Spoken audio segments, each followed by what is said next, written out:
Pemirsa, angka orang dengan gangguan jiwa ODGJ di Denpasar meningkat pasca pandemi COVID-19. Jumlahnya saat ini mencapai ribuan orang.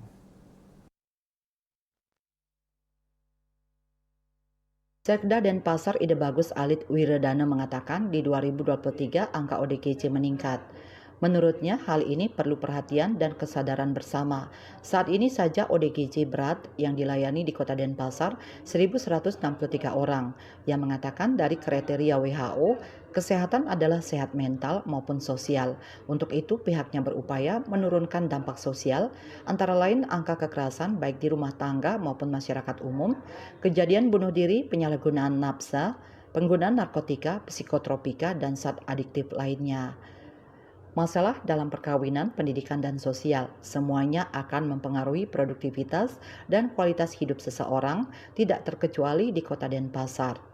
Kepala Dinas Kesehatan Kota Denpasar, Dr. Ana Agung Ayu Chandrawati mengatakan, pasca pandemi angka orang dengan gangguan jiwa baik ringan maupun sedang kemungkinan mengalami peningkatan karena faktor hilang pekerjaan dan penghasilan.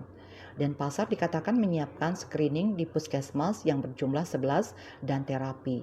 Sementara dalam penanganan ODGJ, Denpasar memiliki tim TPKJM terdiri dari beberapa OPD. Jika ada yang ditemukan terlantar atau ditemukan di tempat umum, maka TP KJM bergerak. Jika diperlukan penanganan gawat darurat, maka akan dirawat di RSUD Wangaya. Selain itu, baru dirujuk ke Rumah Sakit Bangli. Jika yang bersangkutan tidak memiliki BPJS, maka akan difasilitasi oleh Dinsos. Selain itu, Denpasar memiliki rumah berdaya untuk pasien mantan ODGJ yang sudah pulih. Di sana ada tempat menyalurkan keterampilan membuat dupa, baju sekaligus showroom yang dapat dibeli masyarakat umum.